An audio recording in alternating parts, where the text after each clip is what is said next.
Welcome to another episode of The Most Interesting Person I Know, brought to you by Northwest Access TV. If you or somebody you know are the most interesting people that you know, email the email address below, and let's get you on an episode of the show. My guest today is Kaitlin Bigelow. How's it going? Good. How are you doing? Good. It has been a while, but you are literally doing one of the most interesting things out of anybody that I know. Really? So, yeah. I'm enthusiastic to have you on here. Good. Well, I'm happy to always talk about it, so glad to be here. So what do you do? So I'm a licensed funeral director and embalmer for the state of Vermont. You can technically be one or the other or both. If you're a funeral director, it doesn't necessarily mean you're also an embalmer, or vice versa. Okay. So I am licensed to do both. I had to get Separate licenses? Yes, I have two separate licenses because I went to an accredited mortuary school, and that's the only way you can be an embalmer in the state of Vermont. Otherwise, there's some other programs you can do, like through CCV, to just do funeral directing. But I have the 2-year associate from a mortuary school. Okay. What's the process of that like? A lot of it's, most programs now are online, based. So I went to Commonwealth Institute, which is in Houston, but it was all online. I had to go for 2 weeks at the end of the 2-year course to do Houston. Yep, okay. Down to Houston, to do my in-person embalming, so they know you know what you're doing and not just reading it from a book, because it is very different. I also did a 2-year apprenticeship, which is not required to get licensed, but I Probably a did good both practice, at the same right? time. Yeah. I wouldn't do it. Yeah, I wouldn't have done it any other way. Okay. So when you go down to Houston and you got the 2 weeks where you got to show in person, you can actually do that. Are you actually doing it, or do they have not dummies, but are you doing it on real bodies? Yes, on real deceased Cadavers, is that the word? Yeah, you could use that, or just deceased, or Okay. decedent is another popular term. But yeah, it's all real people who've passed away. So depending on wherever your school is as you go there. So mine was in Houston, so I went to Houston and did, I think it was 10 really quick embalmings for University of Texas A&M or whatever. Okay. But they're all under very strict control of the lead embalming guy. I can't remember his title. Do people or people's estates opt into that, or does that just Yeah, that would be a donation. Okay. You can do here at UVM, you could do an anatomical donation to UVM, which they use for the medical students to learn and practice anatomy and stuff on. So it's the same kind of donation to whatever facility. This is going to sound so dumb, but do the people that is the cost less for having donated? Because I know if I go to the associates for associates in haircut or whatever, Yeah. I get a $5 haircut from a student. Some of them are definitely more cost effective. Some of them, there's some programs they'll take care of all of your costs. Those are more national programs. The one we have here in Vermont for UVM, if you want to do medical donation or anatomical donation through UVM Med Center, is you have to still go through a funeral home, and they only pay the funeral home, I think it's $500 towards the expenses of transportation and permits and that kind of stuff. So most, I believe, all or very close to all the funeral homes around here still have a nominal fee that you would incur for doing a donation. But it could be, it's maybe $2,000 instead of maybe a really expensive $10,000 full casket church service. Is that about what that would run, a full service? That would on be the higher on end? the lower probably end. Dang, really? Of a full church visitation, burial. If you get a mid-line or mid-range casket, 10's probably about on the lower end of what you could do. And it's I'm the person that knows nothing about any of this, right? So I'm Right, gonna ask most dumb people. questions. Yeah. it's illegal to just bury your own loved ones, right? Like even No. on your own property? No, In the really. state of Vermont, it is 100% legal to bury on your own private property. Do you have to notify the state? You would need to notify your local town clerk's office. Okay. And they would get you the permits that you need, which is always a viable option for people. And I've talked to some folks about it, but Yeah. there's the factors you have to consider with that are, do you feel capable of handling your loved one after they've passed away? Because it's not, a very pretty picture for someone naturally starting to go through like the decomposing process. Yeah, absolutely. And also what land you're going to bury on, because you can probably never sell that land again. Yeah. Would you have to, are you like required to disclose that to any future landowners? I'm not sure, but I would imagine yes. Probably, right? I don't think you could sell land with it's a little different than like burying your cat, I think. Yeah. In the backyard, where you're just like, just don't tell them. If you have a human remains buried in your backyard, you probably are going to need to disclose that. Okay, so if you own property and you've got plenty of land, do it on the line between your property and the other property. Yeah. And then just don't sell that part. Yeah, there you go. You got to keep it in your family forever. That's if not. crazy. Yeah. Man, I had another question and I forgot. Oh, so you were talking about like if you're handling it yourself, like you're obviously not getting any embalming. So like what does the breakdown look like? Are we talking days, hours, weeks? At what point would it be like, I don't want to do this? Well, so that's very dependent on the condition that someone was in prior to passing. If they, were riddled with cancer or like disease, they're going to start to decompose a lot faster than somebody who maybe just passed away from a sudden cardiac event or what have you. Rigor mortis, when people, when you start to stiffen up, when people think of a deceased person, they're usually thinking of like the really stiff person that can't move, or most people probably are familiar with that concept. That sets in at about 4 hours after someone passes, and it lasts for, it can go up to 2 days, but it does actually break again, and you go back to your normal. Oh, weird. Huh. Flexible state, unless you're embalmed, then it preserves you in that kind of state. Do you know the biology of that? Why that happens? It's something to do, and I really should, but it's something to do with the, I think it's the bilirubin, something as enzymes. Hey, I've never heard that word, so I believe it. Yeah. Okay. Yeah, something like that. But yeah, basically the whatever natural process it is, it ends up kind of breaking again. And then after, I would say, anything longer than 4 days, you're probably gonna not want to be involved anymore, or at least most people. Yeah. I mean, funeral service is the oldest profession and like career, I guess, that there really is, because as long as people have been alive, people have died. And there's a lot of cultures where they, to this day, still take care of their family. It's a very family oriented thing. So there's a lot of people who are comfortable with it. But here in America and most other countries kind of like us, it's more unheard of to take care of your own family, bring them home. Because it is such a weird relationship with death in Western society. It's crazy. It is very interesting. And, we're at Vermont specifically is about 80% cremation rate now. Might be a little higher.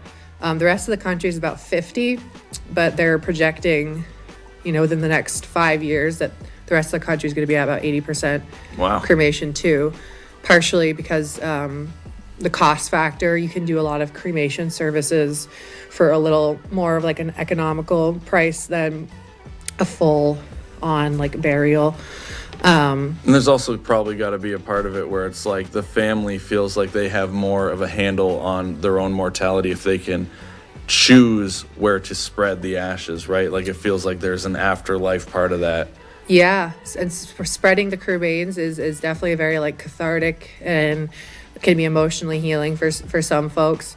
I do have to say it is technically Is it illegal? Oh, wow, really? to do it, but unless you're telling prove it, right? someone where you're gonna, someone from the town where you're gonna do it, when you're gonna do it, it's kind of just like a, don't ask. But yeah, you're not supposed to do that on like public or private like owned land, except maybe your own. That makes total sense. I don't know why.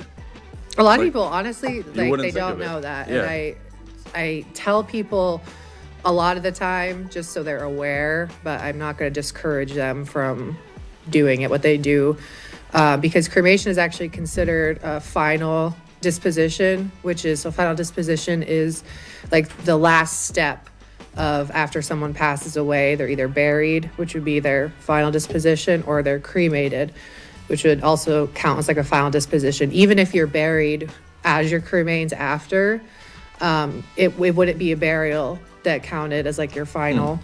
It's just the cremation. So once that machine turns off, and we give ownership back to the family, they could do literally whatever they want with those cremains. They could, sometimes they end up at Goodwill, sometimes they, not very often, but you can do whatever you want with them. You can get rid of them, you can keep them. Sometimes they end up abandoned. Very few do, but the moral is that once that machine turns off, like it's kind of fair game for the family to do as they please. Yeah, that makes sense. Yeah, I think it's really like cremation itself is a really good option for people, but psychologically it can be really hard to accept death if you don't spend time with like the physical body before like the cremation. There's something to do with I remember like when we took death psychology in school, that you can't properly grieve somebody without because there's like a disconnect. When you just cremate them, it's out of sight, out of mind. You just get their cremains back. It doesn't look anything like them. So you're just kind of that like mental disconnect there, as opposed to spending time at like an open casketed type service or something along those lines. So if people are going to go the cremation route, I do generally recommend to try and you can have like an open casket service and then cremate afterwards, so that you're able to at least start to grieve properly. I've definitely seen an increase in people having abnormal grief responses because of the higher rate of cremation. Interesting. I would like to stick here with like the death psychology for a little bit. Sure. If you're cool with that. Yeah. So that obviously would be why the general path in broad strokes is open casket if possible, right? Yeah, if wanted and possible. Sure. Yeah. Do you think that if we collectively, and we don't even have to talk about like as a country, like if we were to just isolate a town or a county or whatever, just some group of people, if that group of people collectively went through not like a different process, if we had a different status quo for our relationship with how we talk about mortality, how we perceive mortality, do you think that there is the potential that there are ways out there that couldn't be done in mass with like a whole country, but could be done within a subset of people that would effectively lower the grieving process by exposure, just by like being able to actually, talk things out, develop your own procedure, so to speak, and not just be the person that is experiencing the path that we have collectively as a country agreed is the path to deal with mortality? Sure, yeah. Well, I mean, so that is an interesting thought because funeral service in general is not really federally regulated. They have the FTC has requirements like on the business side of it, but it's mostly states that make their own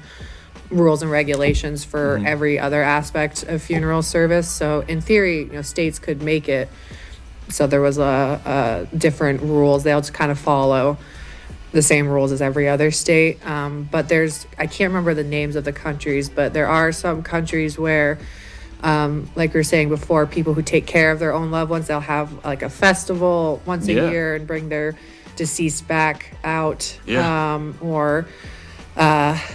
even back to older methods of disposition where they were using funeral pyres before actual cremation machines and stuff like that. And I think because America in general, in most states, I would imagine is very similar from what I've seen,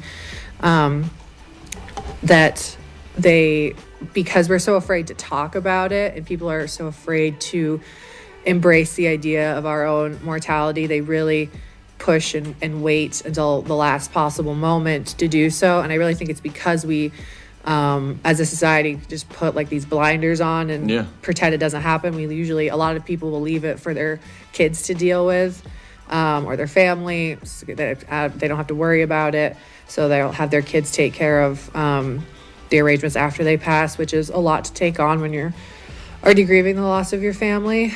But if we could be more open as a society about like the death process, there was tons of things I had no idea about prior to going to school and working in a funeral home.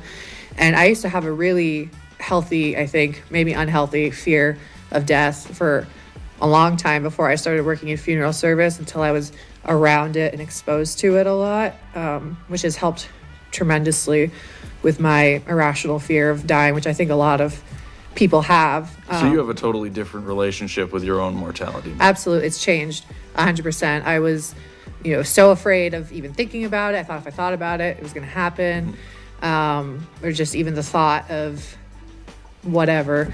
It just scared me so much that I couldn't bear to think about it. And Vermont's especially unique because only about 30% of Vermonters subscribe to a particular religious denomination. So that also affects it a lot, what your religious beliefs are of what happens after you pass. But, a lot of Vermonters don't subscribe to a particular religion. So it's a very open-ended question when you think about your own death and dying. And it went from me being too afraid to even think about it to accepting that it is a part of life, and it can be really beautiful. A lot of these services that I see, like families coming together, it's just the services are just as much about the person that passes as the family coming together, and whatever. So yeah, I think if we just had a more open relationship with death and people were more honest about the death and dying process, it would open so many doors to help people. I feel like one of the things that people are the most scared about with themselves when they fear it is the loss of autonomy, right? Like having something so largely out of your control that it changes, it shifts whatever this game is that we're playing, it shifts it so far that people don't want to think about it. Because once you realize that all the moves that you're making within this game does not affect the end of it, then it's it gets into the psychological thing of why am I making any of the moves at all?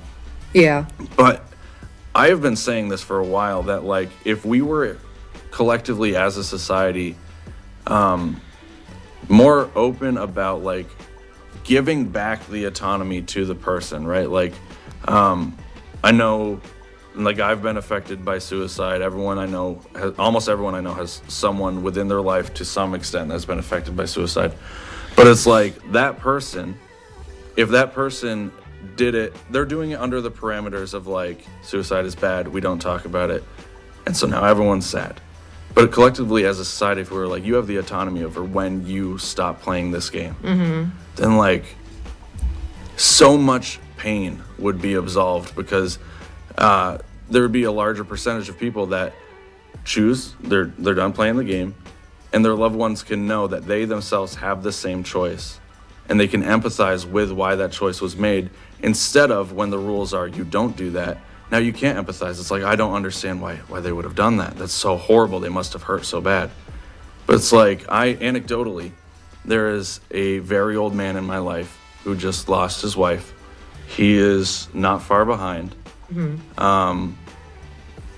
And there's nothing more that I want to do than to go up to him and be hey, I see you. Go out in the woods for 2 days. I'll tell no one where you went. Take your power back and go on your own terms. And you just can't do that. Right. And that's wrong. That's actively wrong. I am watching every day the steps be made to keep this man alive because technically that's what we're supposed to do. Right. That's wrong. Yeah. You have robbed this man of his autonomy, and you have robbed this man of the ability to control his own death. Yeah. I think there's two different kind of schools of thought there, which I do agree with, most of what you're saying. Part of it, I think, from the suicide angle of being bad or wrong, I think is a lot of holdover, like Puritan type beliefs, religious beliefs, because it's against the church to do that. So I think that's a big reason why it's so taboo to talk about.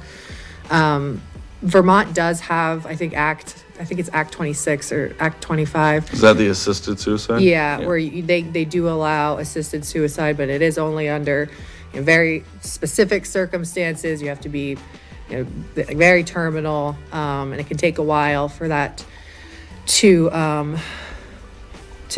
work. But and you have to, if I'm not mistaken, you have to go through processes with therapists first, right? Like you have to get written off, I think, by a couple different specialists. Yeah. I think one being like a therapist, and then your doctor, and then they have to do it like again, and then the day you're actually doing it, then like I think the doctor has to ask you again. There is one interesting thing I'll say. People having fear of losing their autonomy when they pass away or when they're maybe going to pass away. It is an interesting phenomenon that maybe will help some people feel better.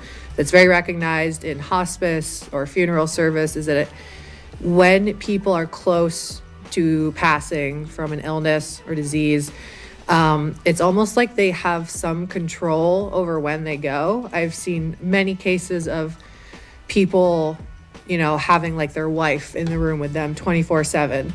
And he, the husband doesn't want to let go in front of his wife. So she went to the bathroom, came back, and he had passed away in the 5 seconds that had happened. Or other stories of they're waiting on their one grandkid to fly in from Kansas or whatever. And then they pass away right after their granddaughter gets there.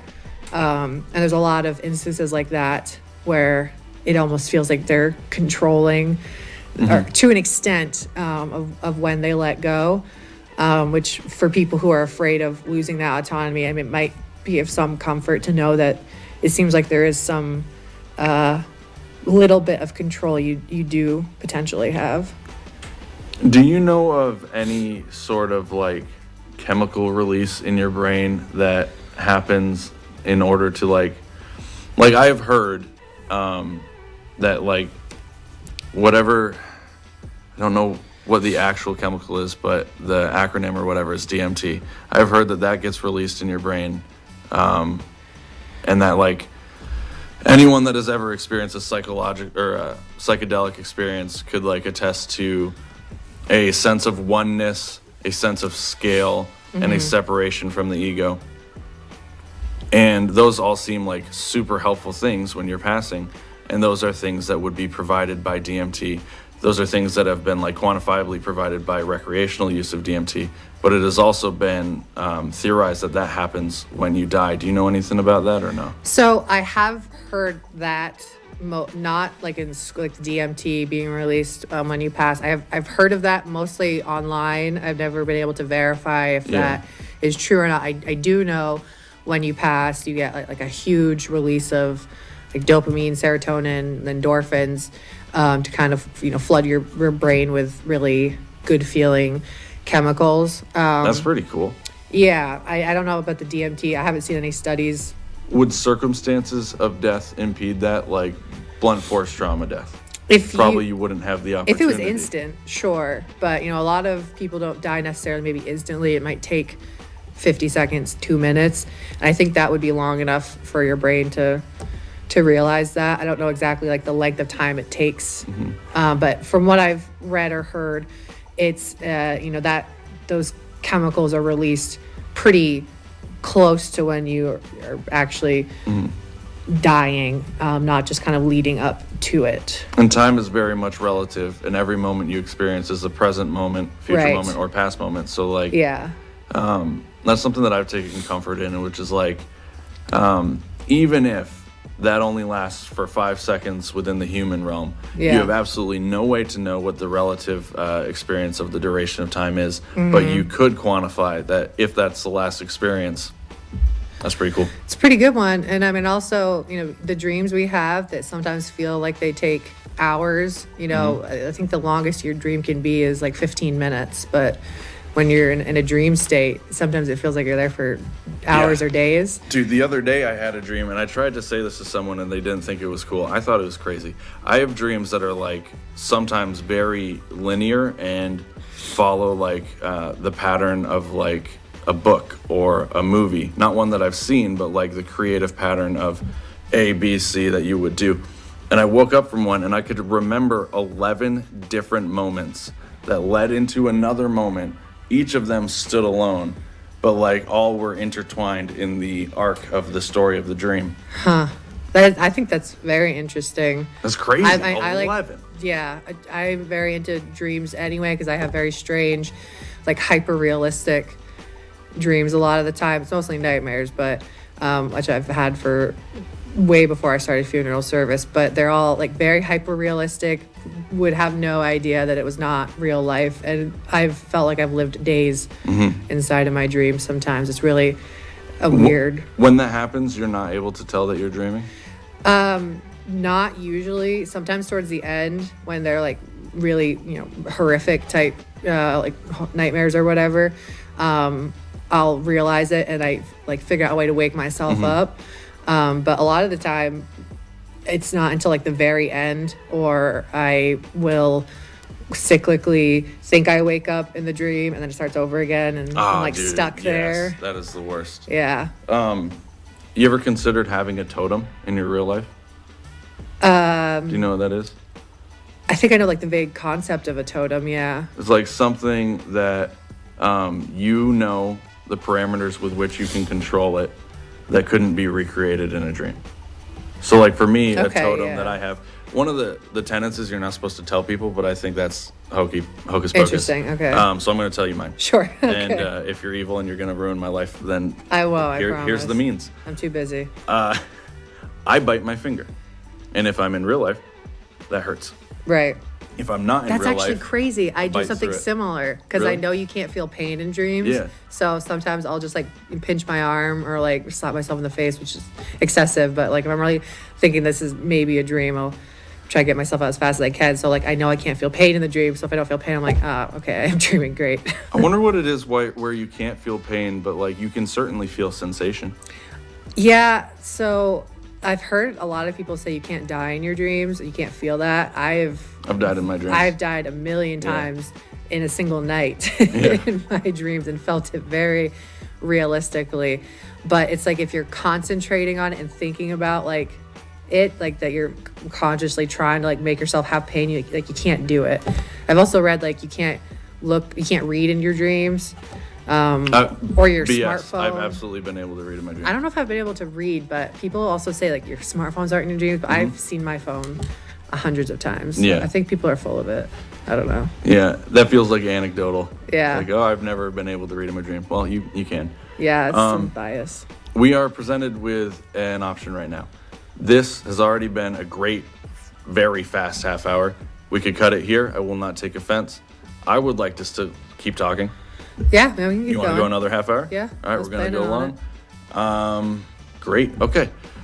I don't explicitly have anything else that I want to ask, but I'm sure through conversation I will find plenty of things. So I guess one question that could be a leading topic point would be, what is your perception on other people been post this career? Has that changed, like, as you interface with the world and you see other people? Are you able to separate, or has that kind of... In my work, I certainly can.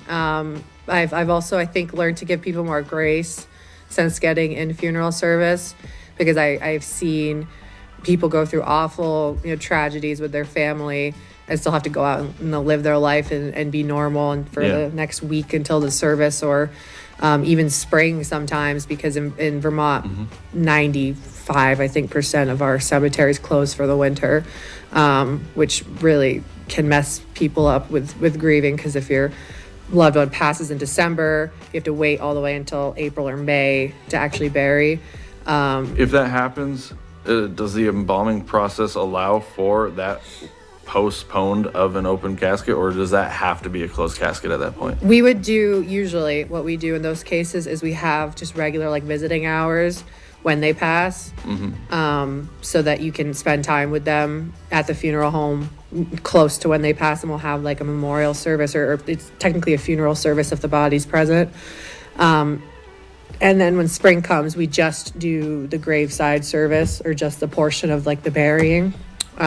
We wouldn't want to do an open casket for someone who's been, passed away for honestly longer than a couple weeks, because embalming, the whole point of embalming is to delay the start of decomposition. It doesn't stop the process. It just kind of delays it. Some people also don't react well to embalming chemicals, especially people who've had certain types of cancer, can really work against you. So really, most people want to have their services, if you're going to have the body present, within about 2 weeks. And even sometimes the 2 weeks is a little bit of a stretch, mostly from like dehydration, because you lose all the water, in your body, the more the longer you've been passed away. So yeah, we'd want to get that out first. So back to the original question, you're able to separate yourself in work. Do you have a bleed in life? Depending on where I am, like I work in Milton at the minor funeral home. When I'm in Milton, I'm very conscious of like where I'm going and who I'm gonna see. And I won't just go out probably in like my pajamas to the store. If I was feeling lazy, I would want to look professional. So I've struggled a little bit with like maintaining like a professional identity and keeping my like personal identity alive, because when you're a funeral director especially, it can be really intimidating to a lot of people for some reason. I'm not sure why, but I've had a lot of experiences with people who I think it's probably because we wear like suits, and every time you're talking to someone in a suit, it can feel like intimidating across the table with somebody, especially if you're going to them for a specific service, like going to see your lawyer or something like that. So my lawyer's pretty cool. I don't think I've ever seen him wear a suit, but really? Okay. Well, I think maybe that's so there's the one norm. step I don't up. know. I've never had a lawyer, so maybe they don't wear suits. I just assumed. But yeah. But okay, so the bleed happens in essentially you're like trying to honor the image of who you are to other people, and not what I would have expected would have been potentially the answer. It is not changing how you see other people. Oh, right. Okay. No, I get what you're saying now. I don't think it's really changed how I view other people.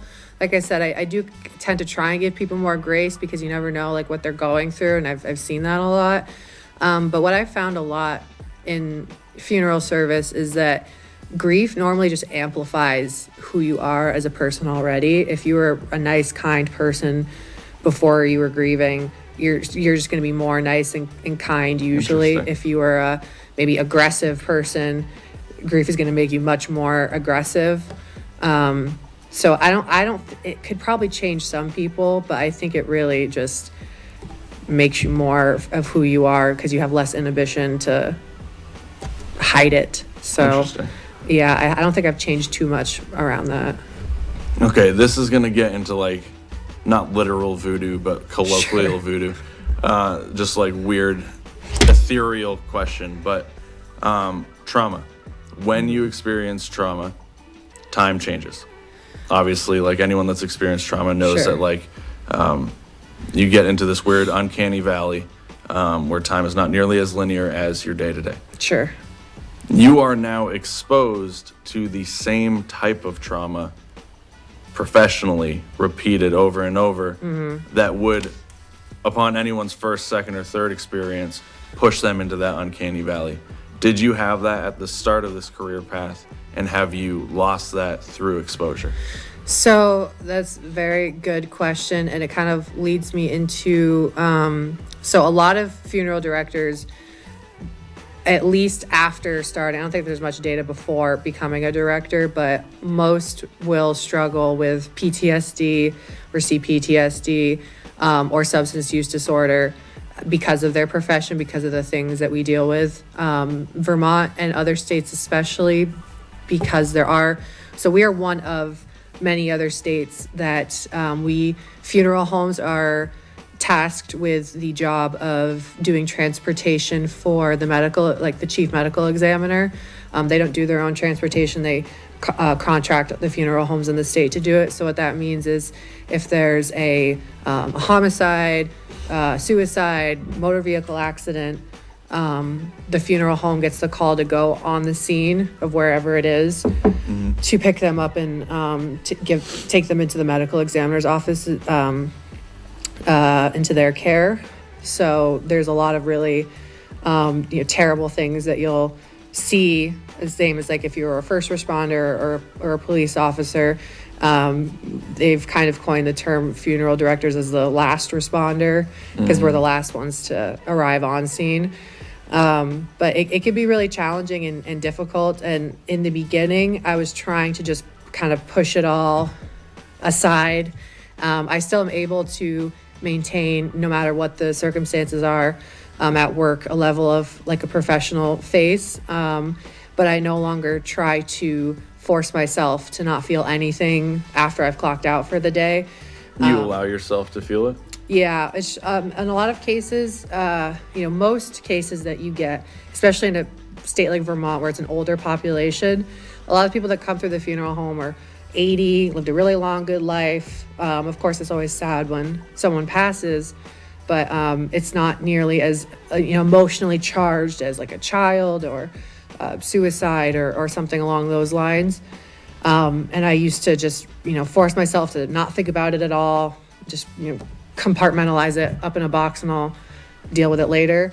That stopped working after a while, surprisingly. I'm sure that's shocking. And now that I've kind of give myself the time to, it's not quite the same as grieving because I don't know them personally, but it's a form, I think, of grieving for the family because I do get close to a lot of these families. I work with them in their most vulnerable moments. So literally trauma bonding, which is one of the biggest possible forms of bonding. I meet a lot of really great, really nice people, and it does break my heart sometimes to see what they're going through, but it's a service I'm happy to provide, and it's definitely not a career for everybody. That tracks. But for the people that can do it, it is a very necessary career, I think. Yeah, I was thinking the other day, I was driving down Main Street, and one of the things that I think about a lot is like how humans, this is going to take some weird turns before I get to my point, but I don't believe that people know what they are. I think that people, like the expression, like, don't look into the void. I feel like people don't look into the void, so they have created an understanding of themselves and their surroundings that satisfies their needs and their abilities, but very much does not paint the whole picture. And I was driving down Main Street, and I was thinking about, like, the gridded nature of city streets and the infrastructure and deliberate forethought that is required for that. And then an ambulance drove by, and that ambulance is going to go down one street, up another, down, and they're going to go through that infrastructure, and they're going to find the point that they are trying to reach. They're going to enact upon their goal, and their goal is noble. And then whether or not it works, they're going to follow the same or a comparable path back. And I was like, okay, that's a lot like human biologics. That's very much going inside everyone's body. And then I was thinking about the experience of being a first responder, and it's like you are doing a very, very necessary thing if you are a person in that position. And without you, the world is a worse place. But your experience with that is never going to be the good unless you feel pride in a moment where you do something good. You are going to see all of the bad. And so that's going to create a specific, thought process and relationship with that. But funeral services is a lot like that too, where it's like you're doing something that is so very necessary, so deeply necessary. And obviously the pay is good. Everybody that knows. That is not true. Really? Oh my goodness. Okay, well then let's talk about that in a minute, because Yeah. I was always under the impression that it really was. No. Okay. So I'll finish my point and then let's Sure. go to that. Yeah. But your relationship will always be different than the people receiving the service, or like literally the service, but I Right. mean the service as the word. Do you think that your proximity to this would be beneficial, neutral, or a hindrance to your experience through trauma when you have to experience your next loss of a close loved one? It's an interesting thing to think about, because every director has to make that decision on if they will be the one or want to take care of their own family. Yeah. Partially because I think a lot of us feel obligated, but also partially because when you do a job, you think no one else could ever do it better than you most of the time. It's definitely, I've lost a lot of people close to me, from a young age, way before I started working in funeral service. I have not lost anybody close to me since working in funeral service. But now that I have the appreciation for death and the dying process, I think it would be a lot easier for me to do. I already made the decision a long time ago that if someone in my family, I'm going to be the one to do it, no matter how traumatic or hard or difficult that would be.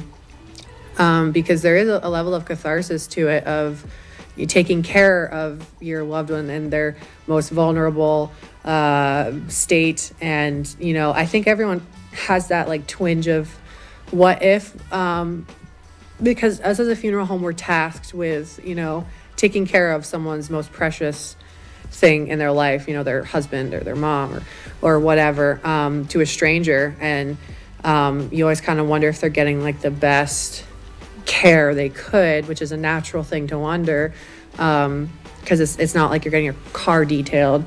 You're having your husband taken care of by a different facility that you can't be at, you can't watch. So yeah, it is interesting to think about.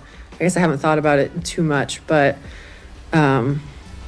yeah, I think, did I answer most of your question? I know. Yeah, and I'm not going to push you to think about it, because despite me saying that we should have an open conversation, I feel as if I want to close the door on making anyone think about their mortality, so I'm not going to think about that anymore. Sure, okay. We will remember the money thing, because there's nothing sexier than money. Everyone's going to remember that. Yeah, So always. we can come back to that in a second. But Sure. you keep saying, addressing like the dying process. You keep using the words the dying process, which informs me that you are keyed into a part of that has resonated with you.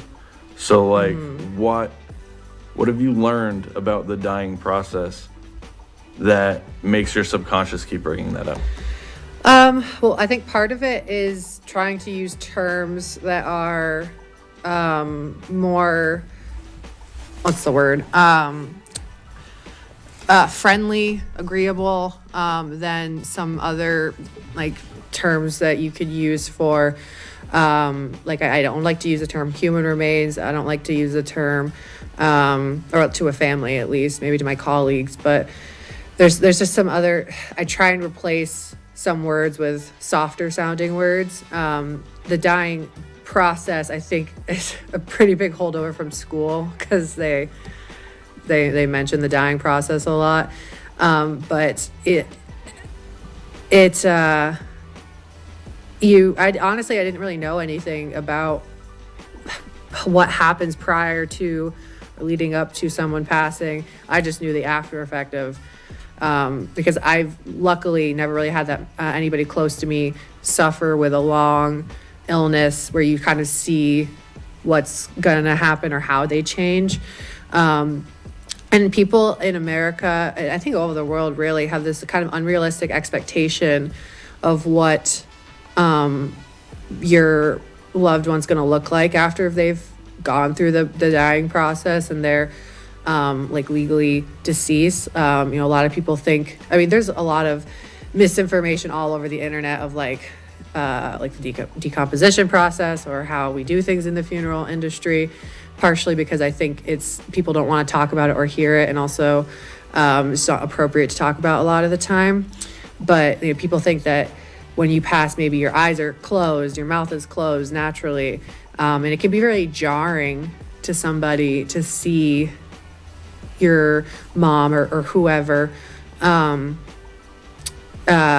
not looking like what you see on the movie of when someone passes. It's a lot more, the best way I could say is like natural, natural to us, maybe not natural to what you would think is a natural. Even if you pass away very peacefully, usually the mouth is hanging open, the eyes are wide, kind of staring up at the ceiling, and it can be really jarring and unnerving. So I do try to educate people on that part of dying. Yeah, it's whether or not it is peaceful, it does not inherently mean it will look peaceful. Exactly. Yeah, and it can really throw people it can be really traumatic. Just not knowing what you're going to walk into and then walking into it.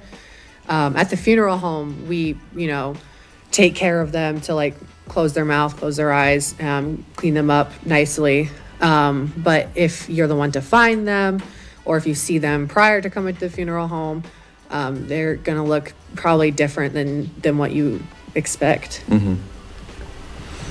Do you think near-death experiences are helpful in people shaping their understanding of mortality? Or do you think that would be too situational to comment on? It's probably pretty situational because I've heard so many different stories of like what happens to people when they've had a near-death experience. And even from people who've had multiple near-death experiences, something like happened kind of differently each time. So I think it might be helpful it's either going to be helpful or a really big hindrance to helpful maybe accepting it, that if you had a peaceful, nice experience. Some people have really terrifying experiences though that could really, I think, negatively impact them and being fearful of dying. So it's probably really up in the air depending on what happened. Totally situational. That makes sense, yeah. This is not a near-death experience. Though I have one, I'm just not comfortable sharing it. Yeah. I do have an experience that recently happened that I am comfortable sharing, which was really interesting, and I was able to like piece the two together and kind of like extrapolate something. I have nerve damage, and I felt the absence of any feeling in one part of my body. And it was the first time that had ever happened. So like not numb, just nothing. Yeah, and it felt like the only thing that I could say I felt this would be like it felt as if the blood ceased to be in there, and it was imperceivably cold.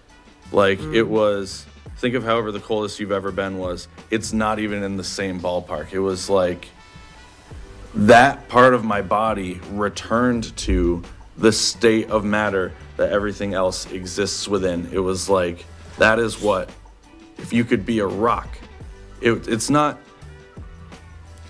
like a rock is cold. It's humans are hot. Right. And so like, I don't know how to articulate this, but it was recent and it's just interesting to me. Feeling a part of my body return to its component parts and losing the part of me where it's like, I'm within that because I can feel that. I'm within that because that shares the same temperature as me. I'm within that because I can utilize it and manipulate it. And just having it be a part that is attached to me that was just matter in that moment was like kind of peaceful. It was like, Really? I could feel what felt like, if I were to infer, what felt like a dead part of me. Right. And it was not scary. It was weird. I bet. Yeah. It was very weird, but it was not scary. And It's so not painful or no? not painful. The only sensation was like you ever I know you used to go to concerts. Yeah. You ever go from a concert and the silence is louder than the concert was? Yes. You're not hearing anything. Right. But that sensation is louder. So like the lack of sensation was the craziest That's so high interesting. intensity sensation. I wonder if there was, because, obviously, I'm assuming that pain signals, whatever signals, are all from your brain pathways and stuff. If if you have some sort of nerve damage for like a split second, because I think, I could be wrong, but I'm pretty sure that if there's like something wrong with like your leg or something, your brain kind of like stops that pathway from receiving any feedback. Yeah, it felt like that line had just been cut right off. Yeah, that's what I was kind of thinking. And then I guess maybe hopefully resolved itself. Yeah. Yeah, that's crazy. Saying it out loud now feels like I should go see a doctor. I would, if you haven't, I would definitely go see a doctor for that. Yeah, might do that. Yeah. All right, we got a few more minutes. Is there anything that you want to address, either just conversationally to me or to anyone watching, that you feel like could be important for them to know? Sure. So I'll give the same advice that whenever anybody asks to talk about funeral service or for advice, I give the same thing every time. To no matter where you go, what funeral home you go to no matter how young you are, especially if you have kids, is to like try and pre-arrange your services. You don't even necessarily have to fund them. You could, and most funeral homes, I know ours does specifically, and a lot of other ones do too. They'll price protect you from like today's cost. So if it was, say, $3,500 for like a direct cremation today, and then you pass away in 10 years and it's gone up to $7,500, you wouldn't have to pay the additional $3,000 that the service has now been changed to, no matter how long it takes. But especially if you have children, because I've just seen so many instances where, someone's passed away close to them, and they had no idea what what they wanted. They never talked about if they wanted to be cremated, they wanted to be buried, or where the cemetery is, or where anything, and you're already grieving the loss of them and trying to make all these decisions. Is really heartbreaking to watch people go through that. So even if you're not ready to fund a service, even just going to a funeral home you think you might want to use, and you could go to many different ones if you're not going to fund it, and just give them your instructions for after you pass. They'll keep it on file. And so when you do pass, at least your kids and the funeral home know what you wanted. So it's a lot less stress on them going into it, because, a lot of people, especially younger people, think we have decades before we have to worry about that. And accidents happen all the time, and things happen all the time. And it's a lot better to be prepared and not leave it for the next generation. Mm-hmm. That's really good advice. Yeah, that's my soapbox for the day. Nice. Yeah. All right. So we'll take a step back from that in the last 5 minutes. Thank you for that. Thank you for everything that you've said so far. This is something that I like to end every episode with. And if you don't have an answer to this, then you gave me a gift by doing this episode. This is my gift to you. Maybe it's something that you could think about.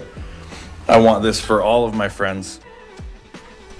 Do you have something right now that you are doing that is deliberately getting you to a better version of yourself in the future? And if so, I would like to know what it is, because I want to know what people are doing.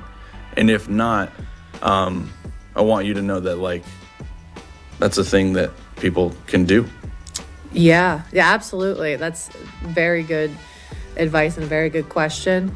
I think the best thing I did to improve myself was, I kind of had this moment I think a lot of people had during the height of the pandemic, 2020.